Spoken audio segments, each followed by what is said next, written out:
Jaflong zero point কীভাবে যাবেন?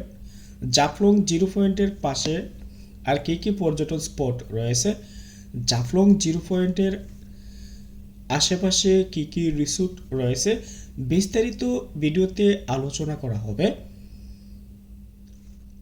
বাংলাদেশের সবচেয়ে সুন্দর এই জায়গাটি সিলেটের গোয়াইনঘাট উপজেলায় অবস্থিত। ভারতের মেঘালয় রাজ্য থেকে সরাসরি ডাউকি পাহাড় থেকে একটি নদী বাংলাদেশে প্রবেশ করেছে। নদীটির নাম বাংলাদেশ অংশে পেয়াইন নদী। মূলত নদী এবং পাহাড়ের টিলাকে কেন্দ্র করে এখানের মধ্যে পর্যটন স্পট গড়ে উঠেছে। বাংলাদেশের বিভিন্ন অঞ্চল থেকে পর্যটক ছুটে যায় জাফলংয়ের সৌন্দর্য উপভোগ করতে, পাশাপাশি এখানে যতটুকু সময় থাকবেন আপনার কাছে ভালো লাগবে। আমরা মানুষ বিচরণের যে দৃশ্য দেখি, কিন্তু আমরা যদি প্রকৃতির অপরূপ সৌন্দর্য উপভোগ করতে চাই তাহলে কিন্তু একেবারে প্রকৃতিতে মানুষের যে বিচরণ নাই, আমার ভিডিওতে কিন্তু সেটি আমি তুলে ধরেছি। আমার এই ভিডিওটি ধারণ করা ছিল কোরবানি ঈদের আগে, অর্থাৎ দুদিন আগে। তখন কিন্তু জাফলং মানুষের বিচরণ খুবই কম ছিল। বিকেলবেলা গিয়েছিলাম, তখন অসাধারণ যে দৃশ্য সেটি দেখার পর আমার কাছে খুব ভালো লেগেছে। যারা যারা জাফলং ঘুরতে যাবেন, জাফলংয়ের টিলা, নদী, পাথর, এর পাশাপাশি ঝর্ণা এবং জাফলংয়ের আশেপাশে আরও বেশ কিছু পর্যটন স্পট রয়েছে। যদি ইচ্ছে করেন একদিনে সেগুলো ঘুরে আসতে পারেন। পেয়াইন নদী পার হওয়ার পর কাশিয়াপুঞ্জিতে চলে যাবেন।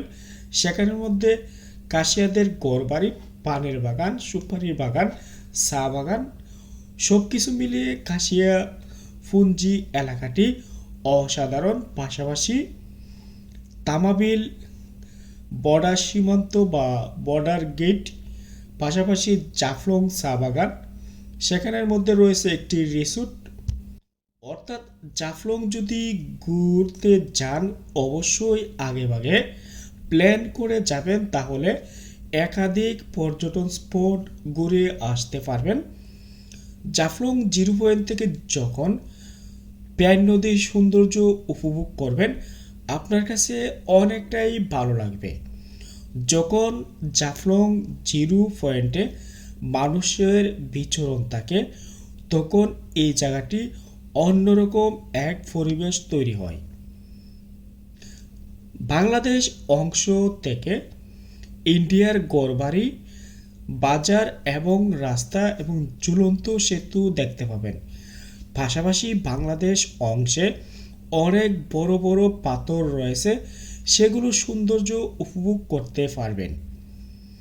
এখানের মধ্যে যারা পর্যটক ঘুরতে যায় তাদেরকে লক্ষ্য করে বা টার্গেট করে এখানের মধ্যে প্রচুর পরিমাণে কসমেটিক খাবারের দোকান রয়েছে, সেগুলোতে ইচ্ছে করলে শপিং করতে পারেন এবং ইন্ডিয়ার অনেক ভালো ভালো পণ্য সেখান থেকে কিনে নিয়ে আসতে পারবেন।